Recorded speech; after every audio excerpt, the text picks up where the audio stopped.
Hello, a lot of you have asked about signing your work. I think that's a very good idea, and I want to give you a few thoughts about it now.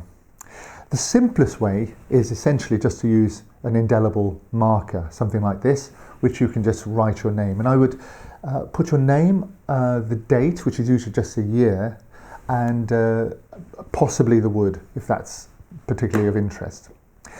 If you don't use just a Sharpie, you can make it a little bit more, even more indelible, by using something like this. This is a pyrograph, which is a hot point that you can burn into the wood. But as a woodcarver, I like to find sort of woodcarvey sort of ways of working. So I want to show you a couple of other ways of how to sign your name.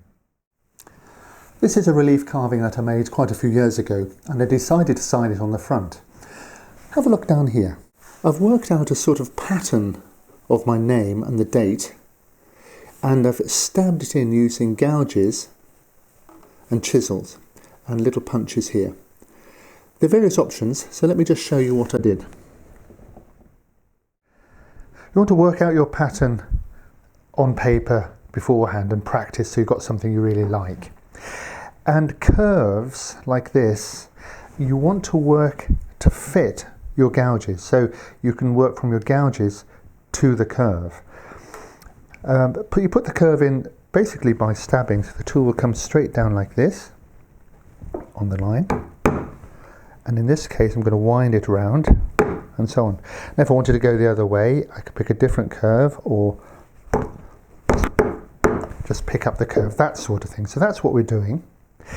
Now our options here would be, I'll do it this way, it might be easier to see, is just either stab straight down like that, which get an even curve, or we tilt each corner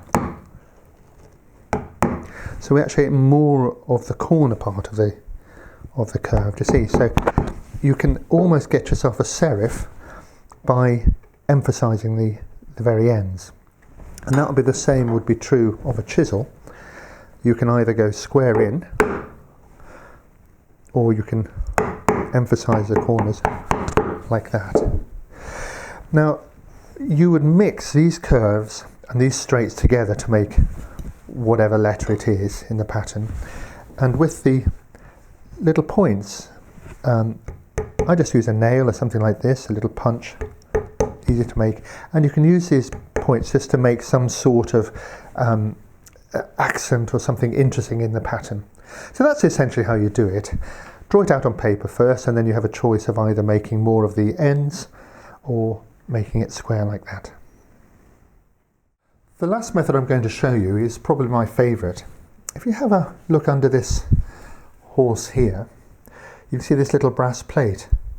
This brass plate, besides looking good with my name on it, also covers the hole that I made for the carver's screw with which I held the horse to carve it.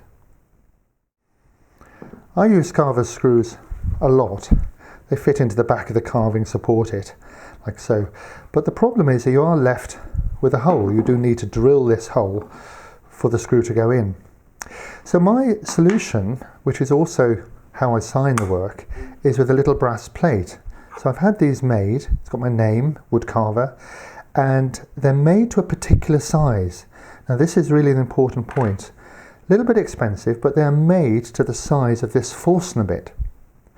So what I do is, before I put this hole in, I recess a hole with the Forstner bit.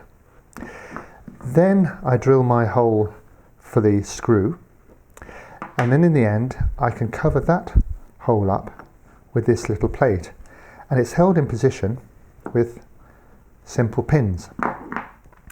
So that's it. That's to be honest, that is my preferred method.